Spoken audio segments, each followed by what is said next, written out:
محمدا عبده ورسوله صلى الله تعالى عليه وعلى آله وأصحابه وبارك وسلم أما بعد فأعوذ بالله من الشيطان الرجيم بسم الله الرحمن الرحيم وإذ قال عظيم জামিয়া রহমানিয়া আজিজিয়া আজকের এই মিলন মেলায় আমার আসাদুল্লাহ کرام উপস্থিত হয়েছেন। আমার উস্তাদ মুহতারাম মুফতি হিফজুর রহমান হাফিজাহুল্লাহ তাআলা,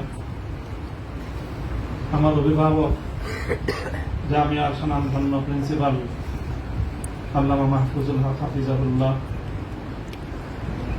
আমার বড় ভাই মুফতি আশরাফুজ্জামান রহমত বারাকাতুহুল আলিয়া সহ জামিয়ার আমার সকল সহকর্মী, আমার প্রাণপ্রিয় ছাত্রবৃন্দ এবং বিভিন্ন দিনী ইদারাগুলো থেকে, বিভিন্ন জায়গা থেকে এবং এলাকার বিভিন্ন অঞ্চল থেকে সমবেত দিন দরদি মুসলমান ভাইয়েরা, সর্বপ্রথম আমি আপনাদের শুকরগুজারি আদায় করতেছি যে আপনারা অভূতপূর্ব আজকে আপনাদের এই উপস্থিতি এবং আপনাদের এই অভূতপূর্ব উচ্ছ্বাসের মধ্য দিয়ে আপনারা ইসলামী আন্দোলনের পথ চলার একজন পথিককে অনুপ্রাণিত করেছেন।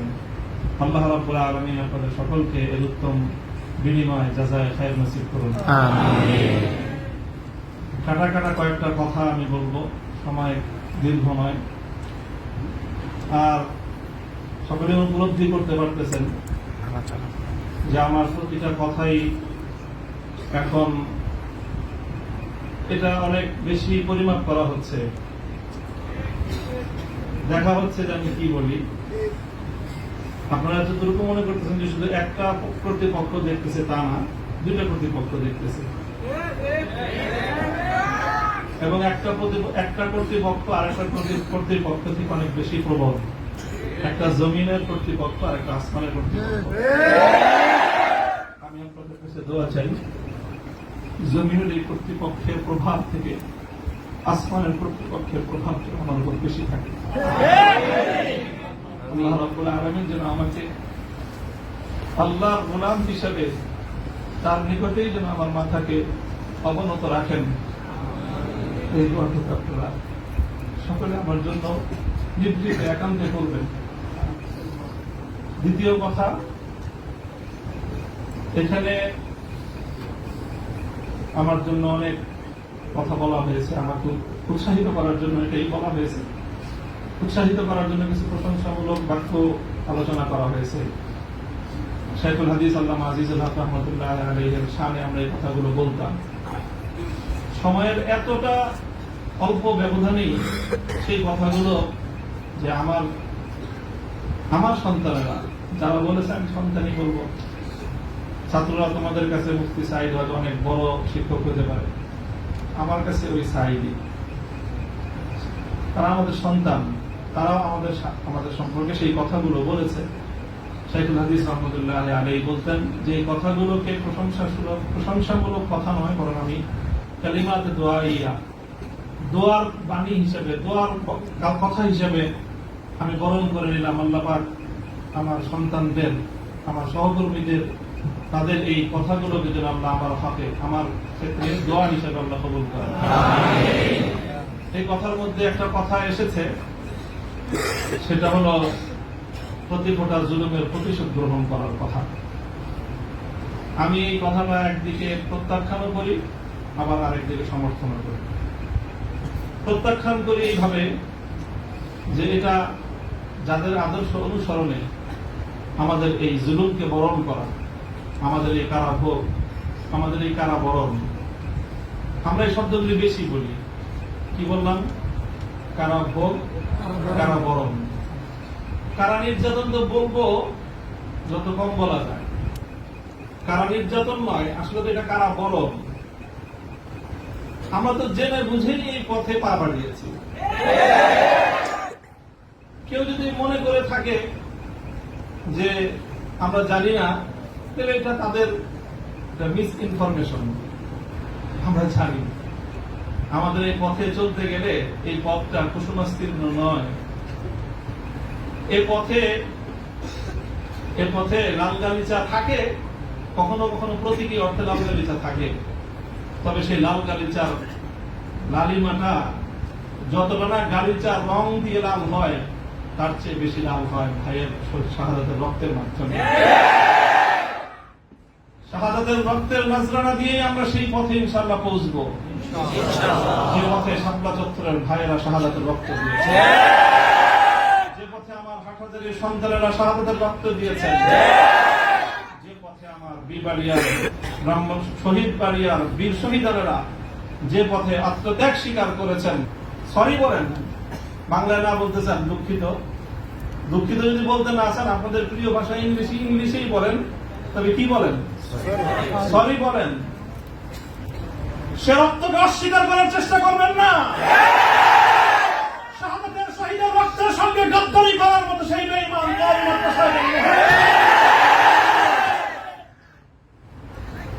কাজেই যে কথা বলতেছিলাম, মেয়েটা কারা বরং আমাদের নির্যাতন তো অনেক পরের কথা। আল্লাহ পাক রব্বুল আলামিন কারা এই কষ্ট থেকে আমাদের সকলকে হেফাজত করেন। প্রতিশোধের যে কথাটা, সেটা আমরা তো পয়গম্বর আলাইহিস সালামের অনুসারী। নবী ইউসুফ আলাইহিস সালামের সেই বাণী লা তাসরিবা আলাইকুমুল ইয়াউম, গতকালকে আমি বলেছি, আজও বলছি, আমরা কোনো প্রতিশোধ গ্রহণ করি নাই, করতে চাই না। করার প্রবণতা কখনো যদি আমাদের মন থেকে উদ্গত হয়, সেটা হলো ইন্নামা যালিকা মিন্নী ওয়া মিনাশ শাইতান, শয়তানের প্ররোচনায় কখনো হয়তো আমরা ব্যক্তিগত আক্রোশে প্রতিশোধের কথা বলে থাকতে পারি, কিন্তু আমরা প্রতিশোধ পরায়ণ নই। এই হিসাবে আমি প্রতিশোধের এই শব্দকে প্রত্যাখ্যান করলাম। তবে অন্য আরেক অর্থে আমি প্রতিশোধের এই শব্দকে সমর্থন করছি। শুধু সমর্থন নয়, বরং আমি আমার পুনর্ব্যক্ত করছি যে আমরা প্রতিশোধ নিব। আমাদের সেই প্রতিশোধ হবে সেই প্রতিশোধ, যে প্রতিশোধ হিজরতের আগ পর্যন্ত 12 বছরের জুলুম এবং নির্যাতনের প্রতিশোধ মক্কা বিজয়ের মাধ্যমে আল্লাহ নবী গ্রহণ করেছেন।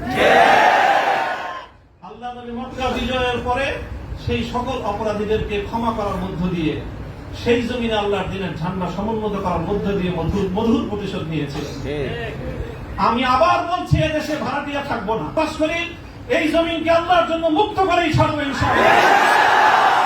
আল্লাহর দিনের বিজয়, সেটাই হবে আমাদের পরম প্রতিশোধ। এবং আমাদের যারা আমাদেরকে শত্রু ভেবে আমাদেরকে নিঃশেষ করার চেষ্টা করেছে, অপমান করার চেষ্টা করেছে, আমরা তাদেরকে সম্মানিত করে প্রতিশোধ দেব। আমরা তাদেরকে আদর্শের সোনালী পথে বরণ করে নেওয়ার মধ্য দিয়েই আমরা ইনশাআল্লাহ আমাদের আদর্শের বিজয়ের প্রতিশোধ গ্রহণ করব। আল্লাহ রাব্বুল আলামিন আমাদেরকে সে তৌফিক দান করুন। আরেকটা কথা বলা হয়েছে, অনেকের কথার মধ্যে আসছে যে ভবন, একটা ভবনের আলোচনা। এই ভবনটার গুরুত্ব একসময় আমার কাছেও খুব ছিল, 3 বছর আগেও খুব ছিল। যখন শুনলাম যে ভবনটা চলে যাচ্ছে, আমি তখন সর্বপ্রথম 2 রাকাত সালাতুল হাজাত করে দোয়া করেছিলাম যে আল্লাহ যেন খায়রা ফয়সালা করেন। আর এরপরে এখন আমার অনুভূতিটা হলো যে এরকম ভবন না থাকাই ভালো। না থাকা ভালো কেন? দস্তারে না দারে মা গমে পেয়েছে না দারে, মা হেয়েছে না দারে গমি হেয়েছে না দারে। এইরকম ভবন টবন থাকলে এগুলোকে রক্ষা করার জন্য ডানে বামে অনেক কিছু তাকানোর প্রয়োজন হয়। ভবন নেই, রক্ষা করার জন্য পায়ের পিছে তেল মারার দরকার। আজ এখানে মাদ্রাসা, কালকে ইনশাআল্লাহ শাহিদুল হাদিসের সন্তান মাহফুজুর হক সাহেব যদি মদুরি করে যে বসেন, ইনশাআল্লাহ ওই কেরানীগঞ্জের ওই একেবারে দূরের চরে বা কোন রুটের চর, কোন চরের মধ্যে চেয়ে বড় মাদ্রাসা হবে। প্রয়োজন নাই ভবনের, প্রয়োজন নাই মাদ্রাসার স্থাপন কোন সম্পত্তি। ওই পুরাতন যুগে ফিরে যেতে হবে আমাদের। স্থায়ীভাবে আমি এই কথা বলতেছি। এই বিশাল বিশাল আলিশান ইমারত সাজায়, আর সেই ইমারতের মধ্যে সুন্দর সুন্দর আরামদায়ক বিলাসী রুম সাজায়, সেখানে বিলাসী এলেম চর্চা। আমি এই কথাটা আমার কাছে খুব মনে পড়ছে, বিলাসী এলেম চর্চা। আজকে আমাদেরকে এই বিলাসী এলেম চর্চায় বেড়ে বসেছে। বিলাসী এলেম চর্চার পথ বাদ দিয়ে আমাদের আকাবের এবং আসলাফদের মতো সেই খেজুর গাছের তলায়, বট গাছের নিচে সালাদ চাটার উপর বসে আমাদেরকে ক্বালা আল্লাহু ক্বালা রাসূলের তালিম দেওয়ার সেই সবক গ্রহণ করতে হবে। তীরের তপ্তে তাউসকে উল্টে দিয়ে সেখানে আমরা কালেমার সংখ্যা সমুন্নত করতে পারি। মোল্লা মোহাম্মদ উমর রাহিমাহুল্লাহ তাআলা তিনি সারা পৃথিবীর সুপার পাওয়ারের সাথে টক্কর দিয়েছিলেন। আমাদের বাংলাদেশের মধ্যে কোনো গণভবন আর সংসদ ভবন বঙ্গভবন কিছুই ছিল না। কান্দাহারের ছোট্ট একটা ঘরের মধ্যে ভাঙ্গা খাটের উপরে বসে টক্কর দিয়ে দিলেন তো সুপার পাওয়ারের সাথে। সারা দুনিয়া মনে করলো যে বেকুবের দল, 20 বছর পর আল্লাহ দেখা দিলেন তারাই বিজয়ী দল। তবে একটা দুঃখ আমার, আমি এই গোটা প্রসঙ্গের সঙ্গে যারা যারা সম্পৃক্ত অধিকাংশই আমার সম্মানিত, অনেকে আমার মুহতারাম উস্তাদ, শুধু উস্তাদ না, অনেকে এমন আছেন যারা উস্তাদের মুতাওয়্যিব, অর্থাৎ আমি আমার মতো করে শাইখুল হাদিস রহমাতুল্লাহ আলাইহি আমাকে যাদের তত্ত্বাবধানে গড়ে তোলার চেষ্টা করেছেন, শুধু আমাকে না, আমার ভাইদেরকেও, মাহফুজ সাহেব হুজুর এবং আমি, আমরা দুইজন বিশেষ করে, ওনারা অনেকে এখানে আছেন। কাজে তাদের প্রতি কোনো অসম্মান হয়, অমর্যাদা হয়, সেই কথা আমি বলবো না। কখনো ভুলে বলে থাকলে সেটার জন্য আমি নিঃশর্ত ক্ষমা প্রার্থনা এখনো করছি, যে কোনো সময় করবো, যে কোনো ভাবে করতে হয় করবো। তবে একটা কথা, দুঃখের কথা, হৃদয়ে রক্তক্ষরণের একটা কথা, সেটা যদি আমার বাবার দ্বারা সেই ভুলটা হতো আমি বলতাম। সেই ভুলটা যদি এখন আমার অভিভাবক মাহফুজ সাহেব যদি সেই ভুল করেন সেটাও আমি বলবো। সেই ভুল যদি আমিও করি, আমাকেও যেন আল্লাহ আমার সেই ভুলটা অনুভূতি দান করেন। সেটা হলো যখন এদেশে মূর্তির বিষয় নিয়ে বিতর্ক তৈরি হলো, ভাস্কর্য নামে জাতীয় পর্যায়ে মূর্তি তৈরি হবে কি হবে না এই বিষয়ে যখন বিতর্ক, তখন আপনারা সেই বিতর্কের মঞ্চে ডিজিটাল ছবি তোলাটা কতটা বড় অপরাধ, কতটা বড় অন্যায়, কত বড় গুনাহ, সেই মাসলা নিয়ে আসলেন। দুঃখটা এই জায়গা, আপনারা সেই মাসলা উত্থাপন করে তখন এই মূর্তি এবং ভাস্কর্যকে প্রকারান্তরে বৈধতা দেওয়ার চেষ্টা করেছেন। আপনারা বোঝানোর চেষ্টা করেছেন যে আজকের একটা ছাত্র ফেসবুকে তার ছবি আপলোড করা যতটুকু বড় অপরাধ, বাংলাদেশের স্বাধীনতার স্থপতি বঙ্গবন্ধু শেখ মুজিবুর রহমান সাহেবের 60 ফুট লম্বা ভাস্কর্য নামক মূর্তি স্থাপন করা সমান অপরাধ। ব্যাপারটা কি এক? এটাই হলো দুঃখ যে এই কাজটা সামনে করেন না আপনারা যদি ভাস্কর্যের বিরোধিতা করতে ভয় পান, তাহলে আমি আপনাকে দোষারোপ করবো না। তবে ভাস্কর্য নামক এই সকল শিরকি সংস্কৃতির বিরুদ্ধে যারা কথা বলবে, তাদের প্রতিপক্ষ হয়ে মাঠে গিয়ে এই ধরনের বিতর্কিত মাসলা উত্থাপন করে জালিমের এবং যারা মূর্তি পূজারীদের দোষর, তাদের অবস্থানকে সংহত করবেন। আমি জানি না, যদি বুঝে করে থাকেন গফরাল্লাহু লাকুম, আল্লাহ আপনাদেরকে মাফ করুন। আপনি যদি বুঝে শুনে করে থাকেন আখাফু আলাইকুমুশ শিরক, আখাফু আলাইকুমুশ শিরক, না বুঝে করে থাকেন, সেটাই আমার ধারণা যে আপনারা অনেক বড় বড় আলেম, রাজনৈতিক প্রজ্ঞা আপনাদের কিছুটা ঘাটতি থাকে। এই জায়গাটায় বিলম্ব হলে আপনারা কথা বলেন, বিলম্ব হলেও কথা বললেন, ইতিহাস আপনাদেরকে ক্ষমা করবে না। দেখেন না যে আমরা হেফাজতে ইসলামের কিছু নওজওয়ান আলেম এবার যেটা করছে, সরকার একটা ভালো বুদ্ধির কাজ করছে। আগের অতীত থেকে তারা শিক্ষা নিছে। শাইখুল হাদিসের মতো, মুফতি আমিনী সাহেবদের মতো বৃদ্ধ মানুষদেরকে তারা আটকায় জাতির কাছে তারা একটা বিশেষ বড় ধরনের একটা আসামির কাঠ করে দাঁড়া গেছিল। এবার তারা আমাদের মুরব্বীদেরকে কারো গায়ে স্পর্শ করে না, শুরুই করছে মামুনুল হক থেকে, যে এদের হাত পাও গুলি সব বাইরে দাও, তাইলে এই বুড়া মাথা যেগুলো আছে সেগুলো আর কি করবে, এই পলিসি নিয়েছেন। কাজেই যেটা করেছেন সেটা হলো, আবারও বলছি, যে এই ধরনের যখন তাওহীদ এবং শিরকের লড়াই হয়ে দাঁড়াবে, আল্লাহ ভাস্কর্য বিরোধী আন্দোলন, এটা তাওহীদ এবং শিরকের আন্দোলন, সব শিরকের সংঘাত ছিল। ভাস্কর্যের পক্ষে যারা ছিলেন তারা শিরকের পক্ষে ছিলেন, ভাস্কর্যের বিপক্ষে যারা ছিলেন তারা তাওহীদের সংঘাত।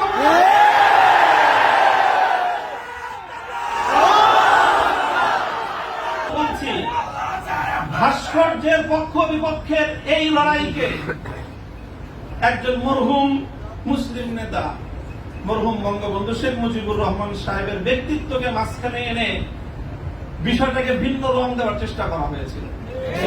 আমরা তখনও বলেছি, আজও বলি, ভবিষ্যতেও বলবো, ভাস্কর্য এটা বঙ্গবন্ধু শেখ মুজিবুর রহমান সাহেবের, শহীদ প্রেসিডেন্ট জিয়াউর রহমান সাহেবের, সেটার আমরা কোনো পার্থক্য করি নাই। আমি একথাও বলেছি, ভাস্কর্য যদি স্বয়ং আমাদের মুসলিম জাতির পিতা খলিল ইব্রাহিম আলাইহিস সালামের হয়, তাহলে সেই ভাস্কর্যের সাথে কি আচরণ করতে হয় মুহাম্মদুর রাসূলুল্লাহ শিখিয়ে দিয়ে গেছেন। আল্লাহ রাসূল সাল্লাল্লাহু আলাইহি ওয়াসাল্লাম মক্কা বিজয়ের দিন বাইতুল্লাহ থেকে যেই মূর্তিগুলো বের করেছিলেন, যে ভাস্কর্যগুলো বের করেছিলেন, তার মধ্যে তো একটা ছিল ইব্রাহিম আলাইহিস সালামের মূর্তি। কি বলেছিলেন? কাতালাহুমুল্লাহ, আল্লাহ পাক এই মক্কাবাসীদেরকে ধ্বংস করুক, তারা খলিল ইব্রাহিম আলাইহিস সালামের মূর্তি তৈরি করেছে।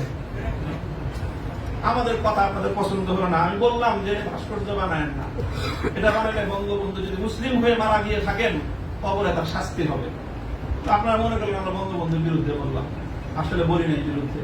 তিনি যদি, আবারও বলছি, যদি আল্লাহ তাকে ইমানের সাথে খাতেমা দিয়ে থাকেন, আমি জানি না কি অবস্থায় মৃত্যু হয়েছে সেটা কেউ বলতে পারবে না, তাহলে তার ভাস্কর্য, তার মূর্তি তৈরি করাটা এটা তার সঙ্গে চরম বিশ্বাসঘাতকতা।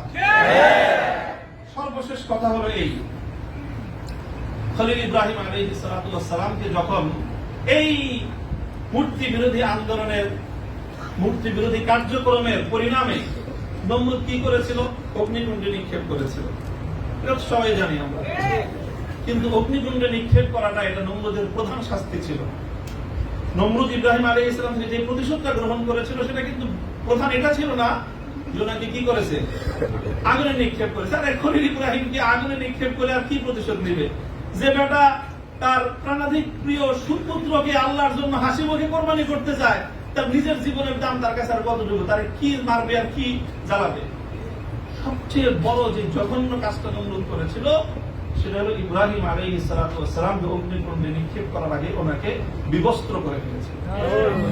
ওনার সারা শরীর থেকে কাপড় খুলে ফেলেছিল, বাংলায় বুঝেন নাই, উলঙ্গ করেছিল। আল্লাহ পাক রব্বুল আলামিন ইব্রাহিম আলাইহিস সালামকে জন্য একটা পুরস্কার দিলেন। সেই পুরস্কারটা আল্লাহর নবী বলেছেন, আউয়ালু মান ইউসা ইয়াউমাল কিয়ামাতি ইব্রাহিম খলিলুল্লাহ। ও ইব্রাহিম, মূর্তির বিরুদ্ধাচরণ করার কারণে মূর্তি পূজারীরা তোমার শরীর থেকে সম্মানের আবরুর কাপড় খুলে নিয়েছে। কিয়ামতের দিন যখন সমস্ত মানুষ বিবস্ত্র থাকবে, সর্বপ্রথম আমি তুমি ইব্রাহিম খলিলকে কাপড় পরায়ে সমস্ত মানুষের সামনে সম্মানিত করব। আমার কেন জানি মনে হয়েছে আমি একজন অপরাধী, অনেক অপরাধের শেষ নাই, আমার ভুল ত্রুটির কোনো শেষ নাই। ওই যে বললেন না যে আপনার কাছে 42টা মামলা, মামলার তো অভাব নাই। এই যে কোনো মামলার ফাঁসি দিতে পারেন, ফাঁসি দিতে তারা অন্য কিছু লাগে না। আদালতে দাঁড়ায় এক মহিলা আইনজীবী বলে, আরে বিচার করার জন্য এত কিছু লাগেনি কি? আমাদের এসে কত হালকা সাক্ষ্যতে আমরা মানুষের বিচার করে ফেললাম। ওপেন আদালতে বলতেছে এই কথা, বিচার করার জন্য খুব কিছু লাগে না। হত্যা মামলা কতগুলো আছে আমার নামে, ছিনতাই মামলা আছে, পকেট চুরির মামলা আছে, চুরির মামলা আছে, সব মামলাই তো আছে। যে কোনো মামলা দিয়ে ফাঁসি দিয়ে দিতে পারেন। আপনারা চেষ্টা করেছেন বিবস্ত্র করতে চেষ্টা করেছেন, তবে একটা জিনিস ভালো করেছেন, আপনারা যেই কেসটাকে বিবস্ত্র করার জন্য বেছে নিয়েছেন সেই কেসটা ছিল খুব দুর্বল। আগামী 50 বছরের জন্য ওলামায়ে কেরামের বিরুদ্ধে এই ষড়যন্ত্রের দুয়ার রুদ্ধ হয়ে গেছে। আপনারা যদি এই ধরনের ষড়যন্ত্র করতে থাকেন, জাতি আবার নতুন করে বলবে, এতদিন বলতো ইউসুফ আলাইহিস সালামের বিরুদ্ধে যে ষড়যন্ত্র করছে, মামুনুল হকের বিরুদ্ধে সেই ষড়যন্ত্র, সামনে বলবে মামুনুল হকের বিরুদ্ধে যে ষড়যন্ত্র হয়েছিল, আব্দুল্লাহর বিরুদ্ধে সেই ষড়যন্ত্র। আমি আপনাদের কাছে দোয়া চাই, আল্লাহ রাব্বুল আলামিন যেন আমাকে এটার বিনিময়ে ইব্রাহিম আলাইহিস সালামের সঙ্গী করে কিয়ামতের দিন আমিন আমিন। আল্লাহ পাক রব্বুল আলামিন আপনাদের সকলকে জাযায়ে খায়র দান করুন আমিন। আর অনেক বড় কথা আছে যে আমার এই সম্পূর্ণ এই যে আমার বিরুদ্ধে এত কিছু, এত বড় অভিযোগ বা এতটা মানে নিষ্পেষণের শিকার আমি কেন হলাম, এই কারণটা এখন আমি বলবো না, তবে আপনাদের সকলকে বলবো বাবরি মসজিদের জন্য আপনারা দোয়া করবেন ইনশাআল্লাহ। ওয়া আখিরু দাওয়ানা আলহামদুলিল্লাহ।